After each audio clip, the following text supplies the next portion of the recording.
night breaking, we are taking, this is our time. Just breathe, this won't be a hard fight. The truth cash shadows in the night.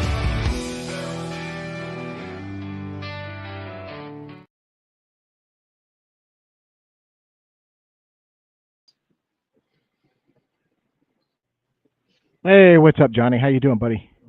Good, man. Right on time. Oh yeah. Realize both We definitely got some all lag. my I don't know where it's coming from. I don't know, man. You got bad weather? There's a small storm, but it's been acting up for a while ever since I got up from my nap, and just one problem after another. So hopefully it works its way out because I'm glitching, and I was talking to our guest backstage, and it was glitching there. Um, so we'll see. I don't know. I'm showing full bars. I'm showing everything's running perfect. So I don't know. Weird. Well, like You know, always, I keep. maybe while we're recording on our end, it might be bad, but the finished product might be good. That's usually what happens. Yeah, exactly. So Yeah. So we'll how was your see. week? Oh, good, man. We finally got the contractors out of here. Now it's we got to finish everything up, floors and trim and painting and all that good stuff, and then but the activity started back again, so that's really good. I just put up a video today. It's kind of funny because uh, I guess it was about 4 days ago. I'd been talking to the contractors about everything around here, and one of them, he's a total skeptic, um, uh, just a know-it-all in general. But uh, he tried. He's coming up with all kinds of excuses, like it's probably an elk. Maybe an elk is kicking rocks. I'm like, dude, there are no elk in Georgia. I don't know what you're talking about. Trust me. If there was a population of elk in Georgia, me and everybody I know would be hunting them. There are no elk here. So, If there anyway, are, there's soon to be none. right, right. But, you may get a stray one or something that, I don't know. It's just ridiculous. Anyway, about a couple of days after that, maybe about 4 days ago, I get home from work and they're like, his partner was like, hey, man, there's like three different times where it sounds like something's being thrown behind us. I'm like, tried to tell y'all. I tried to tell you. And then I talked to the other guy because I was very interested to see if that would happen. Complete and total strangers here. But the other guy, the skeptic's like, nah, I think maybe it was just a chicken coop. Well, the very next morning, I had obvious activity. And then the morning after that, obvious activity. And then that night, I got activity down at the sitting spot. So these guys are going to have no idea, like their whole life, that's what was going on. You know what I'm saying? Because it's just, time and time and time again, people just will not open their eyes up. They won't just, you know. Anyway, they're back, and I got a pretty decent video of being down at the sitting spot and having uh, there was very obvious pops, a wood knock, what sounds like a vocal, and some stepping right in front of me, right? And I'm like, yes, they're definitely here. That's good to go. Well, I came back to the house, and about 30 minutes later, one of my chickens just gets annihilated. I hear it. So I run down in there to the chicken coop, and we've got 5 chickens. We started out with like 12, and then my dog just snapped one day and killed 5 of them.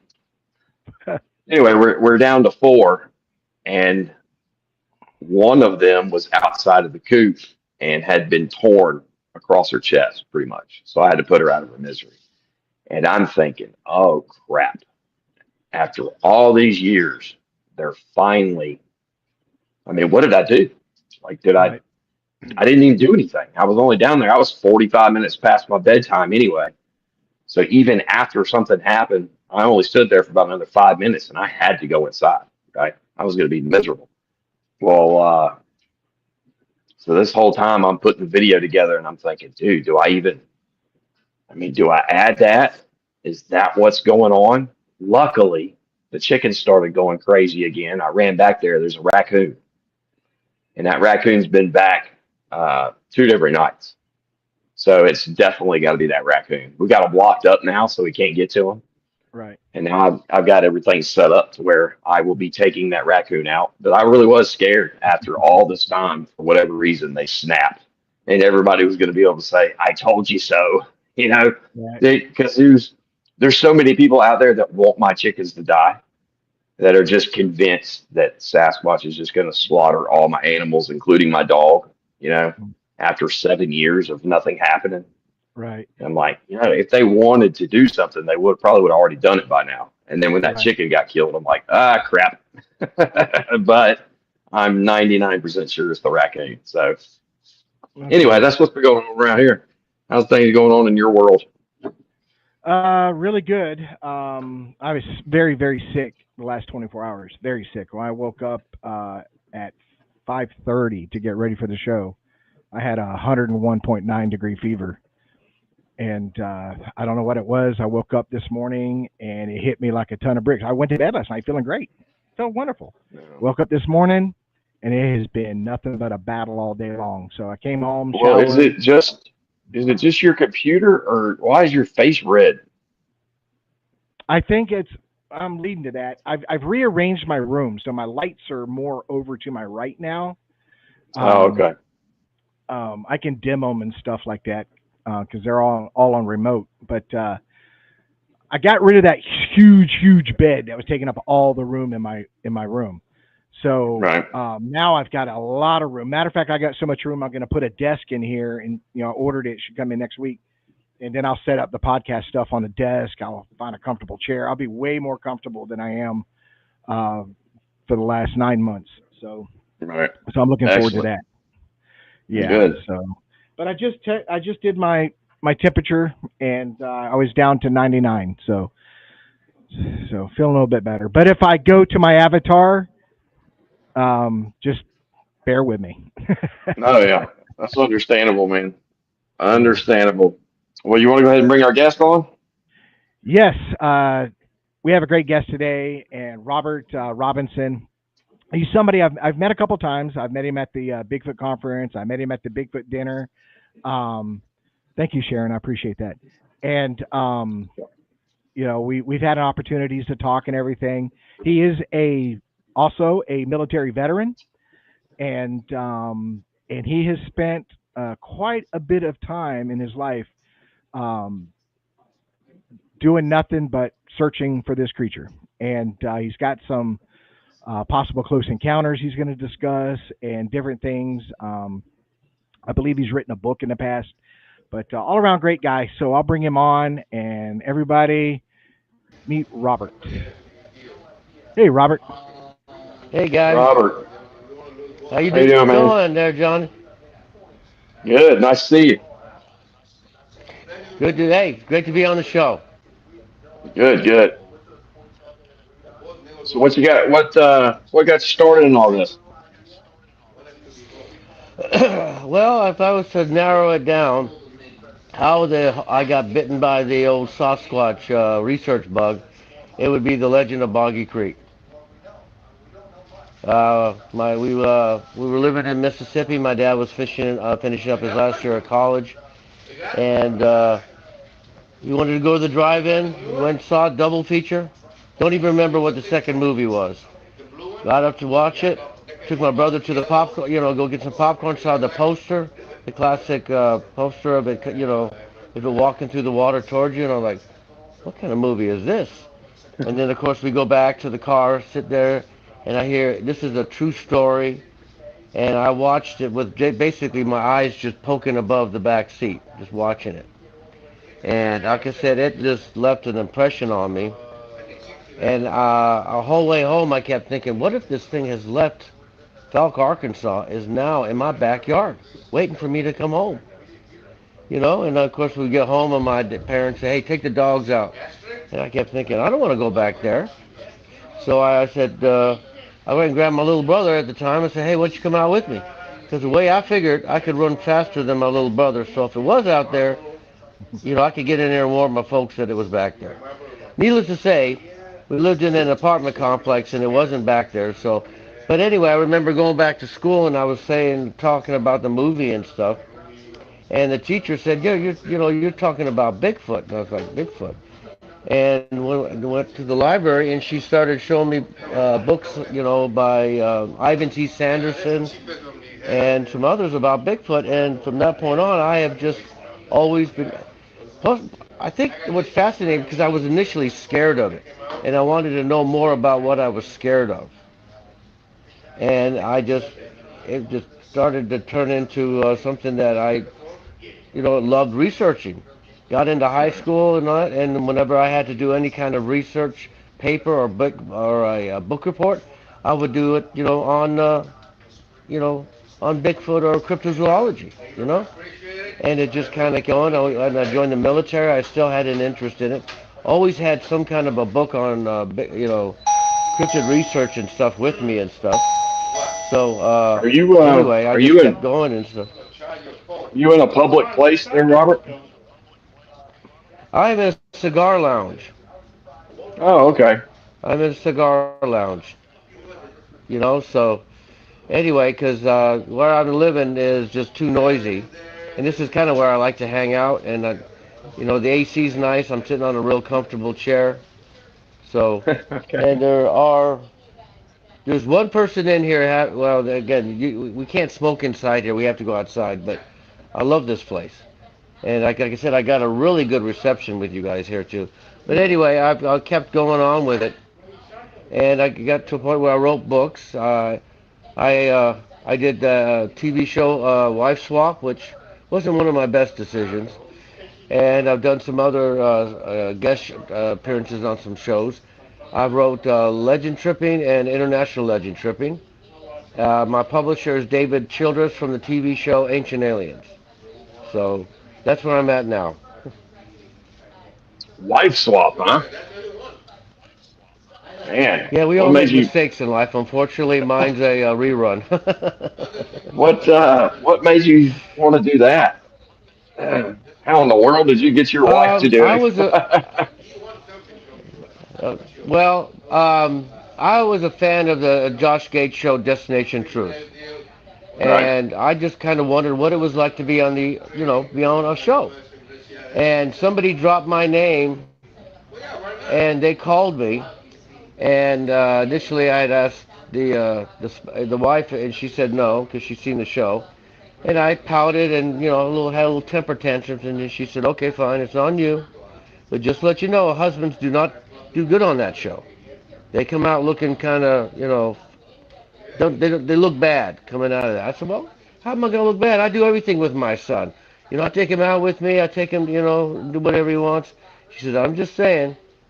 So I called him back, and they got the ball rolling. And then next I know, October of 2017, we were filming Wife Swap. Huh.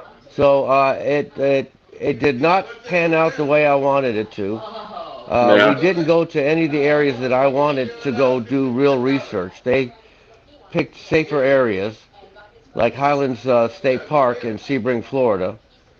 And I don't know, now my wife got to go down to Falk, Arkansas, and, meet up with them down there. But, I never got to go there. I got as close as Little Rock, Arkansas.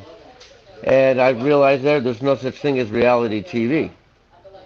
And I was like really, worried what the finished product was going to be. And when it did air, I got some phone calls from my friend and said, "Dude, man, they really edited the heck out of that show because that's not you." I said, "Oh, thank God you guys realize that. Yeah. Because it makes on the show it makes it look like I don't care anything else about to find Bigfoot. I don't care about what my son does or anything. I just want to find Bigfoot. And So I was with a this lady was who a white. If this was go ahead. Wife Swap, but it was a Bigfoot version of Wife Swap. Well, you know how when they do the show that I they was all the have a job or they all have a something they're involved in that the wife now has to get involved in. You know what I mean? The guest Oh, wife. okay. I see what you're saying. I got you. That makes sense. and I I was was a the little big. lost there We for a were the second. Bigfoot hunting family. Now, I mean, at the beginning, they oh, seemed like they were really into it. You know. right. In fact, the people that I was with, and like I said, and then all of a sudden, the show starts, and next thing I know, I am fighting almost every day with a producer. I said, this is not how I do things. This is not why are you guys doing it? I told you at the beginning, this is what I do Yeah. and how I do it.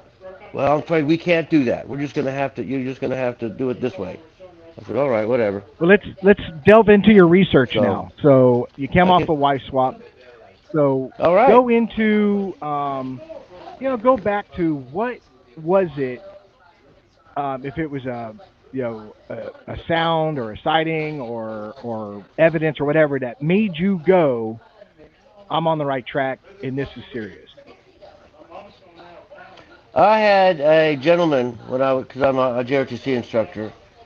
His son knew what I was into. Knew that I did research and all that. He came in and told me that in 2012, when he's out in the green swamp, Thanksgiving morning, sitting on a tree stand, this large, hairy, bipedal creature walked out in front of him. And he took his camera out, or let me say that again. He activated the camera on his flip-top cell phone and started filming this thing. And he started filming it, and the thing turned around and looked up at him, and at that point he stopped filming because he didn't know if this whatever it was going to come running up at him or whatever. So he stopped filming, put his hand on his gun, his rifle, and the thing luckily went the other way. Anyway, his son said it took him him and his granddad about an hour to get his dad off the tree stand. He was so shaken up seeing this thing. So that was one of the few sightings where I really believe the individual saw something. And when I was in the Army, I was a military policeman, and I'm used to conducting interviews for investigations and stuff, for reports. But I always used to say, they tell us, if you think the person's lying, have them tell it to you 3 times. Because if it's a lie, they can't remember exactly what they said, and they change stuff. This gentleman never wavered off his story, even when I asked him questions.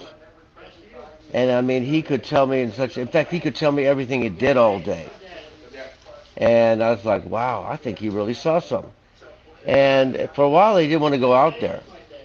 So anyway, when he kind of he gave me directions. So I went out there and we took the wife took some film. We found a tree stand and found out where it was standing, terrain association and stuff. And whatever it was a lot taller than I was out there. But unfortunately, and he even said it when we were talking. He said, "Listen, this was 6 o'clock in the morning. It was still kind of dark, and there was kind of a mist or fog on the palmetto field where this thing was at. So you can't really see it too good with my phone." But he says, "I saw it clearly."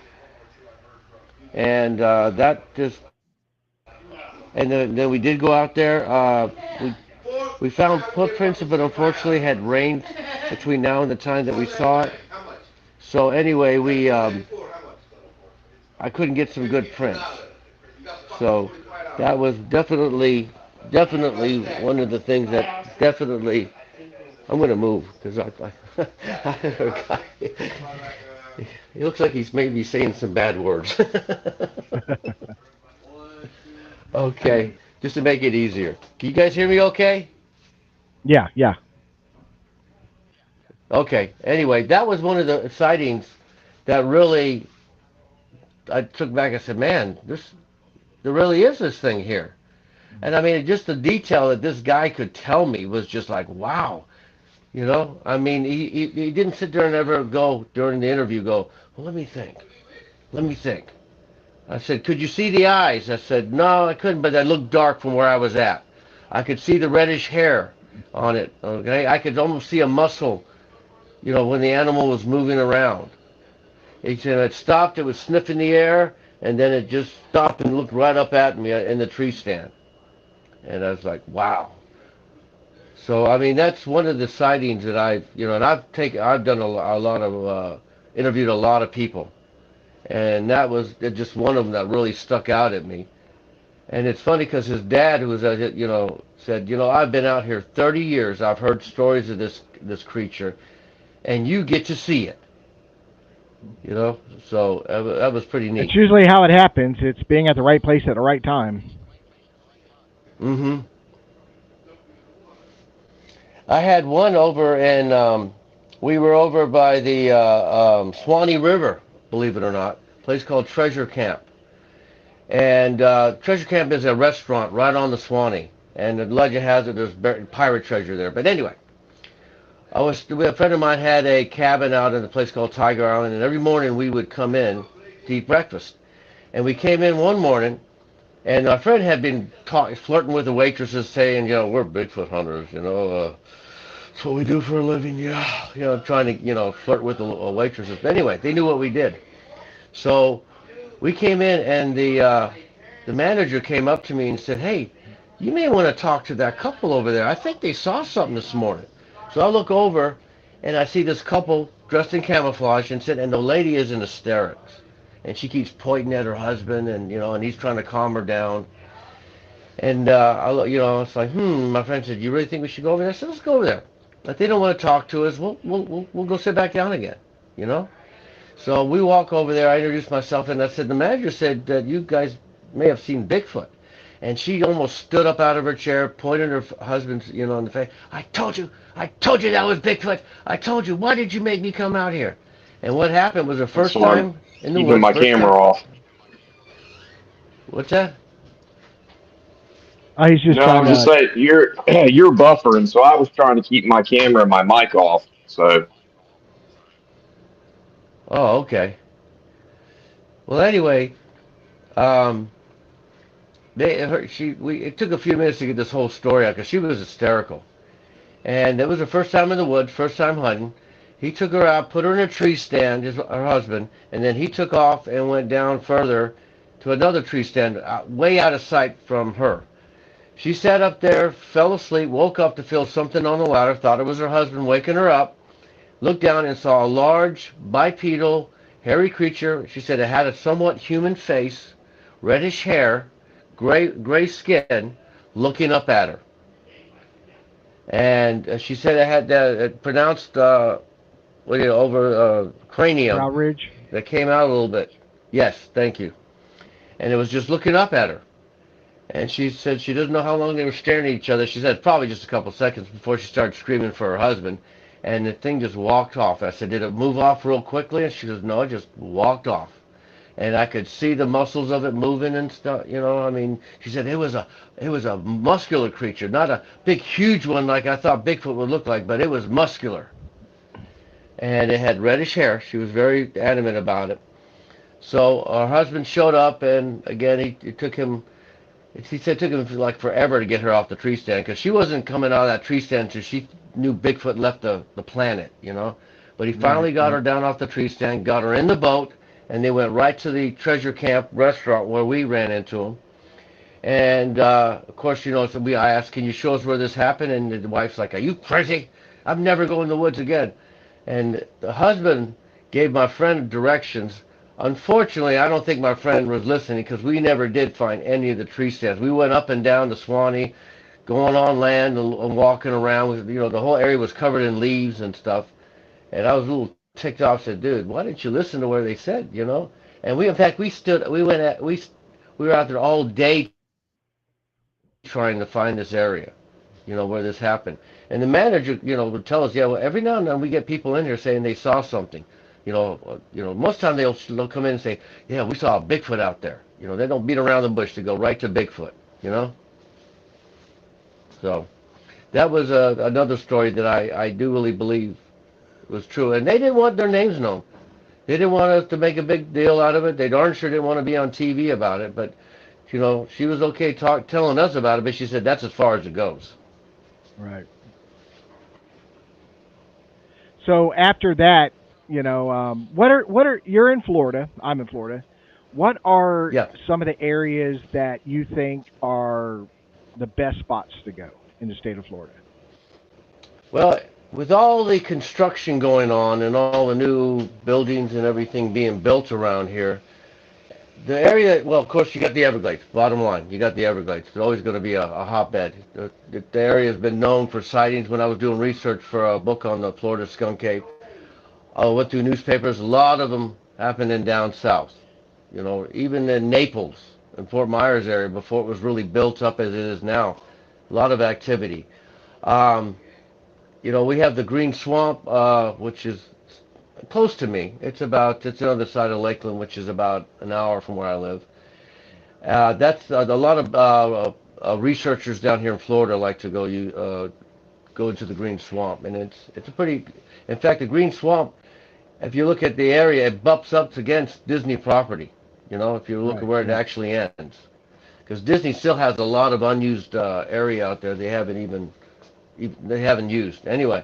And then up toward the area during the up in the Panhandle, you got a town of Perry. Well, Perry's always had a lot of activity and stories that have gone back, for a long time. And of course, the Panhandle area itself. You know, I recall a buddy of mine said he had talked to a security personnel that was on, where NASA is. And they said years and years ago, before they actually, reinforced the security and the fences out there, they got reports it was seen out there, running around out in the woods, way past, way where, nowhere near where the rockets and stuff were. So, Robert, um, is Perry yes, sir. close to Steenahatchee? I don't know. You I've don't never know? heard of that town. No. Yeah, it's If you just a go up, if little. you look at it, yeah, if you look at it, it's right above Gainesville, right when Florida makes that little curve, where it heads toward Tallahassee and stuff. That's where Perry's Mhm. at. And I mean, even the Native Americans have stories of that thing up in that area. Well, then again, they have stories of that thing all over Florida. Hmm.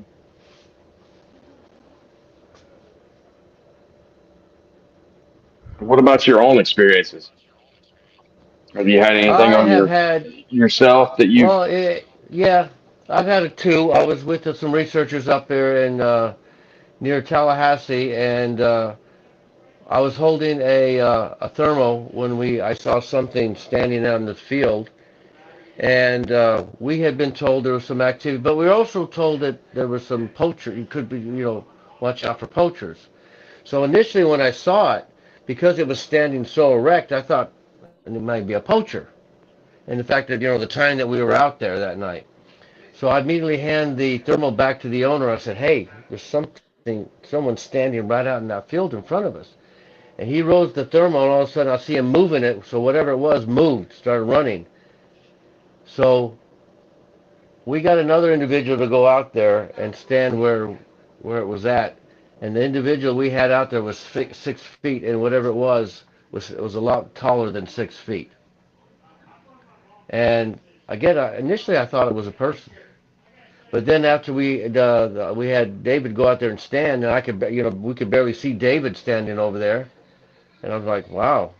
And then whatever it was a lot taller than David, and the individual I gave his thermal back said that thing took off like really really fast. And for a human to run through a field like that without any lights is, unless they're a doggone ninja or something. And but I mean that just kind of said, wow, because that area was actually featured on that TV show Finding Bigfoot. I don't even remember where the lady said that was coming up, and I think there was an incident where Bobo fell down the stairs. Yeah. I don't know if you ever watched the show. Yeah, well, that was that people's property. Huh. And I remember talking to the gentleman who owned the property. I said, when did you find out that you might have, possibly a, you know, a Bigfoot on your property.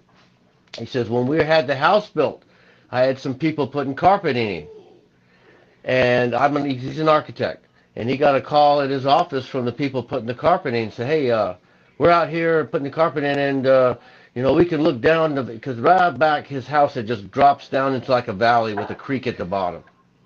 And he goes, do you have any unusual, wildlife in your area? He goes, like, what do you mean, talking about bears? And the guy goes, no, it's not a bear. And he goes, well, and then he goes, we're out of here. And he hung up, and they took off. They left the house.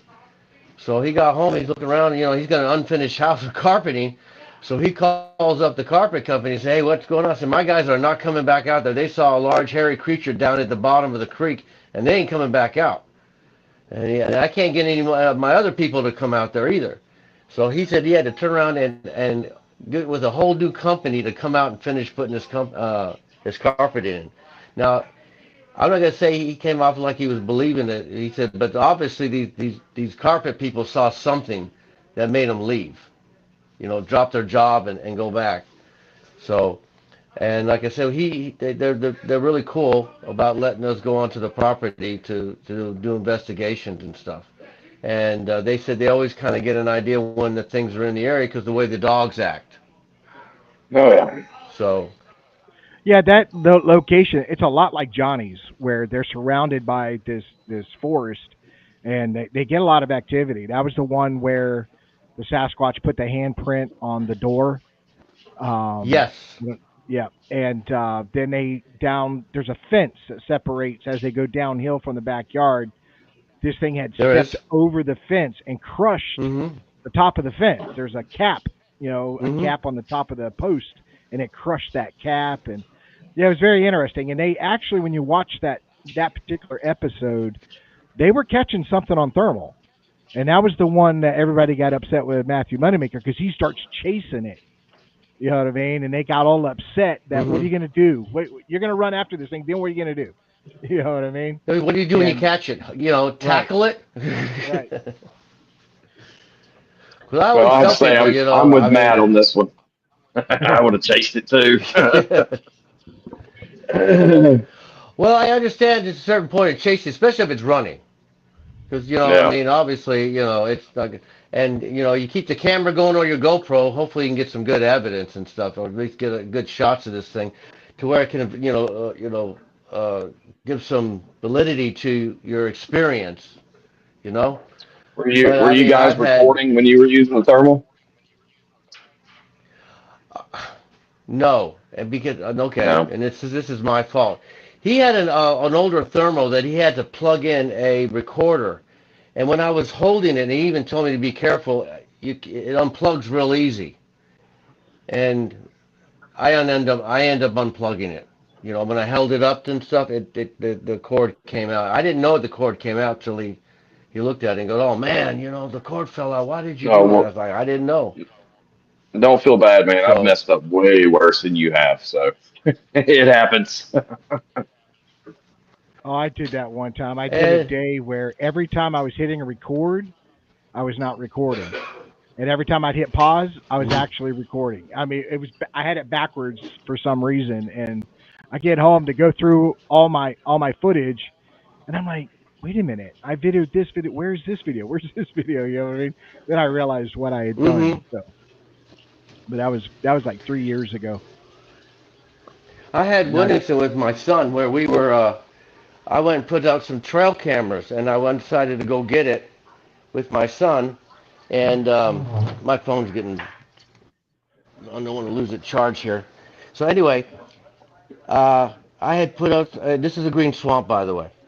And my son had gotten these night vision goggles on some video game, and I think they had a range of about 50 feet. So he said, "I want to take them with me, Pop. I want to see how well they work out in the woods." So we get out there, and as we're walking to the trail, I parked the Jeep, and I couldn't go all the way back, so I had to park it to a certain point. Then me and him had to walk the rest of the way to go get the trail camera. And it was about this time of day. It was about, let's say, 7:30. It was still some light out, but it was starting to get dark.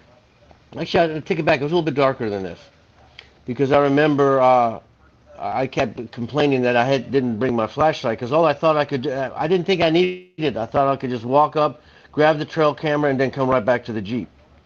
So we're walking and we start hearing noises over, and whatever it is walking in the swamp next to us. I can hear walking through the water.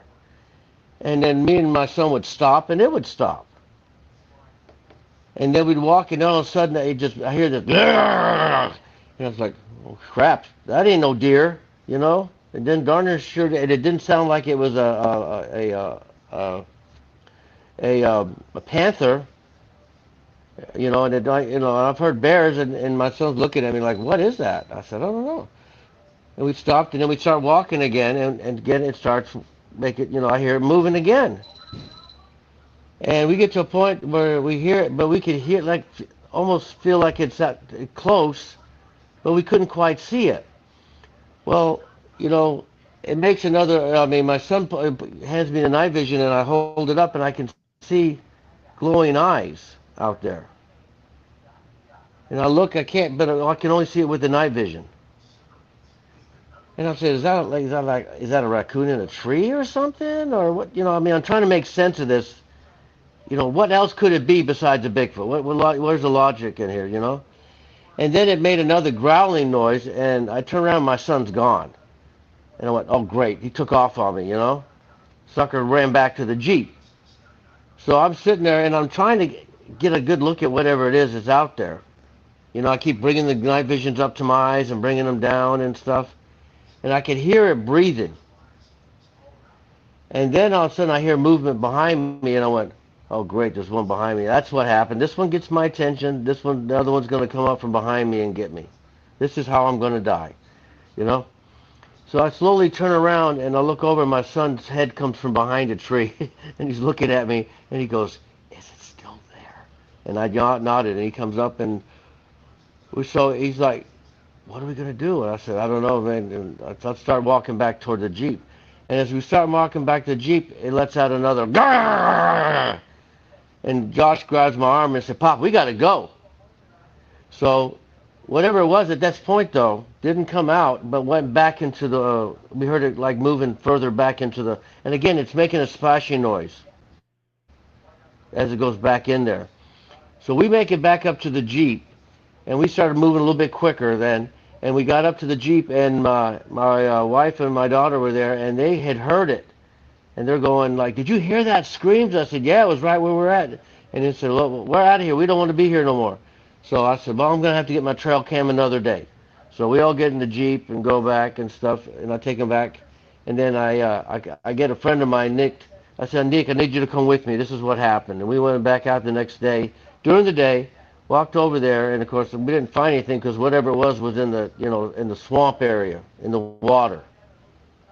But we did look. We looked to see if we could find any hairs or anything, any limbs that were broken of some sort, just to kind of see what was out there. And I retrieved the trail camera, and there was nothing except wild pigs on the trail camera. So whatever it was didn't go near my trail camera.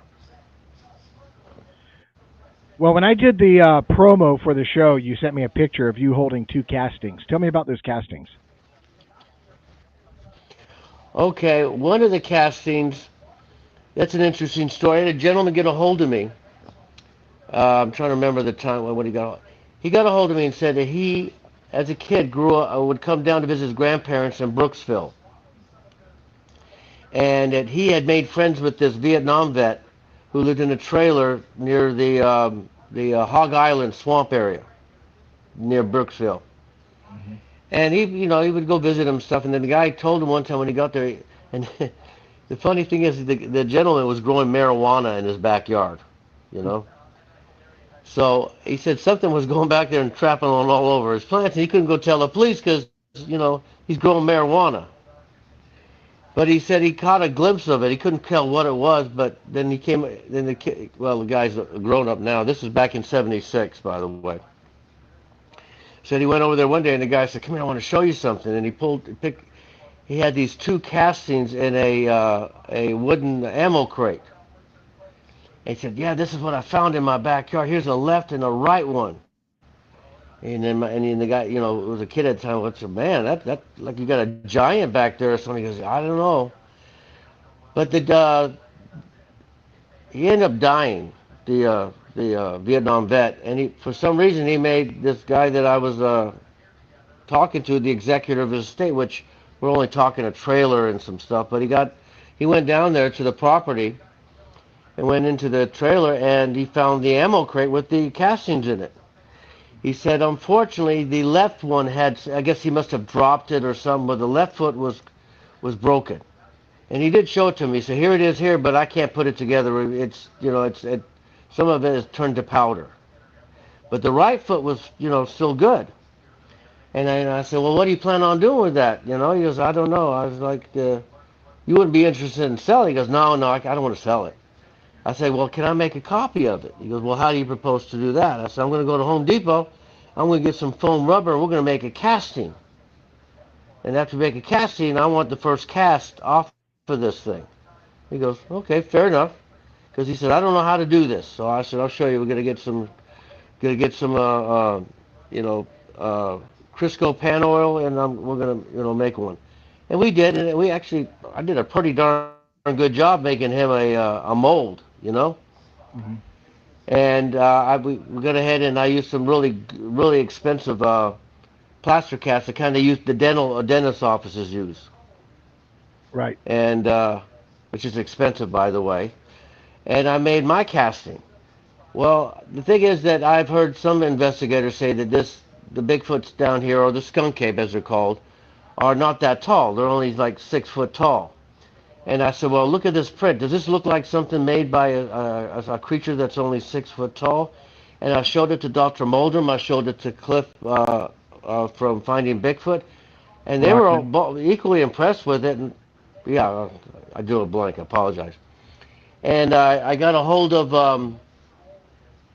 David. He owns the Bigfoot Museum up in Georgia. I'm losing it on people's names today. Anyway, and David Baraka. I got a hold of the guy. There he is, David Baraka. And the sad thing is, I'm really good friends with David, and I hope he's not listening to this. Comes with Anyway, age. I Sucks got a getting hold of old. yeah. Oh, tell me about it. I got a hold of the gentleman and say, listen, I have these 3 guys that would like to purchase one of those castings. And he said, okay, yeah, sure, give him my information. And they all bought a casting from him.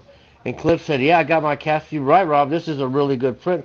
Dr. Muldrum said, very impressive, and, the guy told us where the print came from and everything. I mean, very detailed about where the print came from.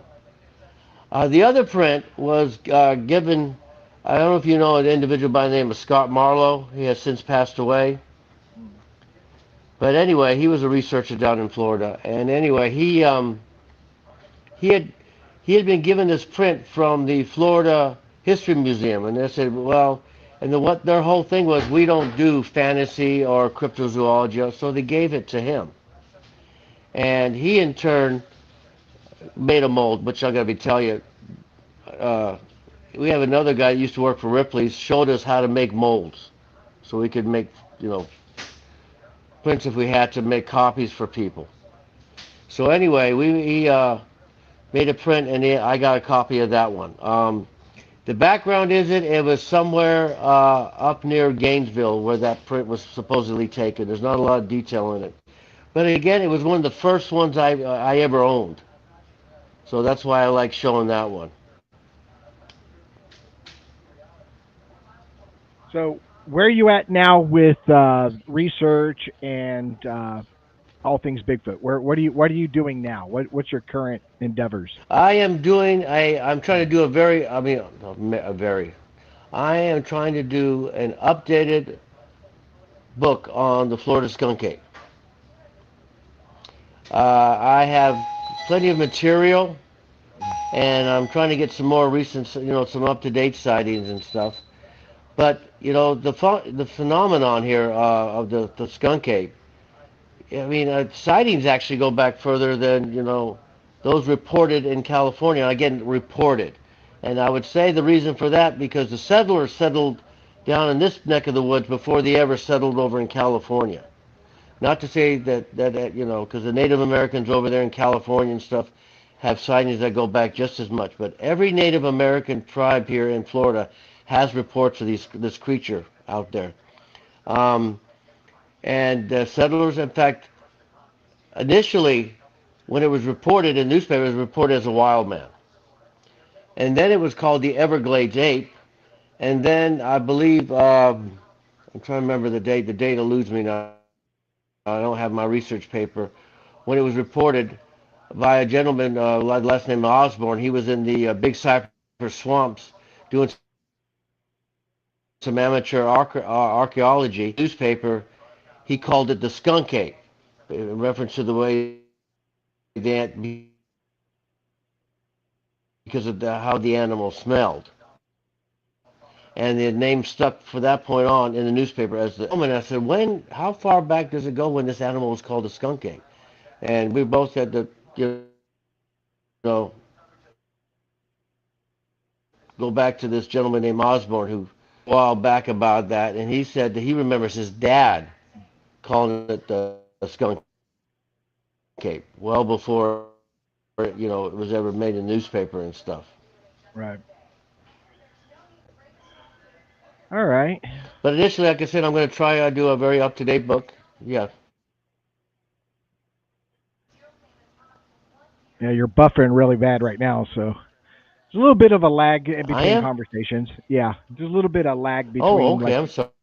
No, it's all right. It's just a connection issue. Sorry. But Yeah, we already had issues before when we started. It's not a big deal. It yeah, happens. This happens when you do these. That's the only, doing these live. It's good because we can have participation. People in the comments, and people like to watch and ask questions and all that. But the downside of that is you have bad connections, and it happens just about every single show. But it's just the platform itself and the technology itself. It's just yeah, not perfect yet, I guess. yeah. StreamYard has its issues. There's no doubt about that. Yeah. Uh, So where are you So located at? I know you're in Florida, now obviously, I but just got a what brand area? new night vision goggles.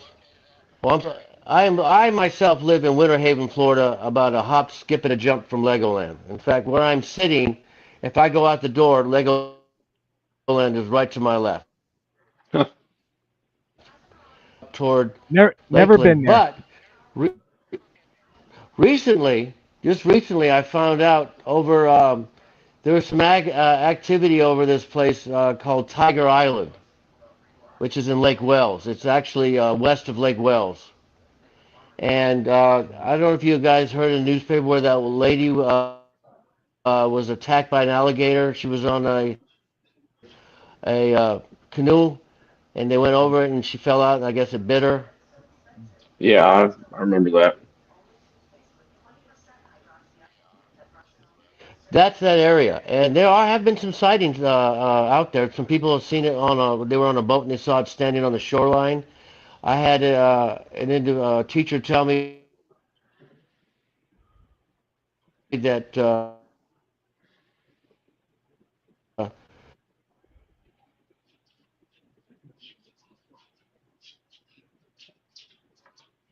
think he froze. Yeah.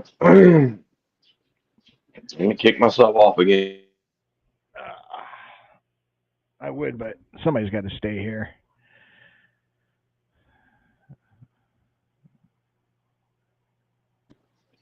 Well, people are only watching for your beauty anyway, so Probably, probably. Yeah, we lost him, so he's froze up. But like you said, that he's in between. He's in process of moving, so he's at the cigar bar. So yep, there he goes. So, but we'll go ahead and start working, closing out the show. A lot of great people in there today. Of yeah, course, man. Tennessee, Kentucky Bigfoot, and Sharon, and Lenny was in there. I haven't seen Lenny in a little bit. Uh, Dirt Road was in there. I'm actually wearing Dirt Road Dirt shirt Road. tonight. I'm actually wearing his What's shirt going on, tonight. Lenny? Um, Hope but everybody's doing good. always count on Sharon. She's always popping in there, and John Stewart, he's always jumping in there. So, All right. Well, So we're There he gonna is. get the connection's pretty I bad. apologize, So we're gonna. gentlemen. I somehow. No, it's no But problem. Don't apologize, man. But we're gonna go ahead and call it because the connection's pretty bad. But some of the people are talking about there's some history going on. Tennessee, Kentucky's always coming up with some good information. So like I said, the area where I live. You lived here. You actually lived in my hometown. So like I said, you got an open invite if you want to come down and hit some spots and stuff like that. Get back out in the woods. It's just so hot right now. It is just so hot. And Leonard says, "Hi, Johnny." What's going on, Leonard? All right, man. Well, let's go ahead and cut it where it is, and Oh, we lost him again. maybe we could try this again. Bring him back on if he's got more, but this isn't going too good. No. But anyway, that you're not feeling great. You're looking kind of. I feel pretty rough. I feel pretty. You look kind of rough there, Richard. It's a roller coaster ride. It's a roller coaster ride. But I well, got the whole weekend to recuperate. Robert, if you're still listening or trying to get on, thank you very much for coming on, and got some good stories out of him anyway. Yeah.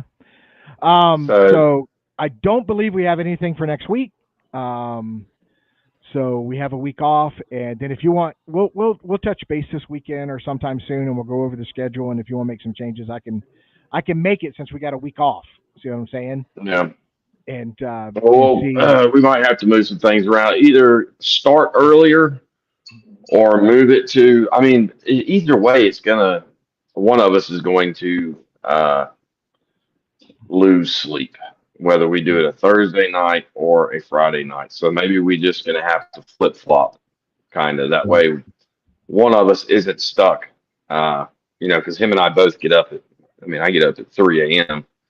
and I don't want to be sitting here having an interview and thinking about when I got to go to bed. I get it. There's no way to do that. Yeah. And then you end up having to do half the interview by yourself because I got to go and vice versa. No. So, but it's no big deal. That's why you got me, man. We're a team. We're a team, dude. Oh yeah. So whatever you and need, the baby, I'll back. We are T-minus like 2 weeks. Nice. For the baby to be here. So, it's coming, man. It's coming. We awesome. We named her Richard Jr. Nice. That works. Sonogram showing a little gray mustache. So you and I may be having a discussion later. Hey, I'll color it. All right, Robert. We were going ahead since we lost you. We are already closing out the show. So it was good to have you, Robert. And you've got my number, so stay in touch. All righty. We can work things out and get together in the future and stuff. I do. We get together and do some squatching. Yeah, absolutely. So thanks for having me on the show. Yeah, man. Well, both of y'all have a good evening. All right, guys. I'll end the show, and I'll talk to you guys later. All right, guys. Thank you, everybody, for being there and tolerating. I am not feeling well. I've been very, very sick, and I've been suffering through it this show. I'm going to lay down, but I appreciate each and every one of you guys, and we will see you soon. God bless, and have a fantastic weekend.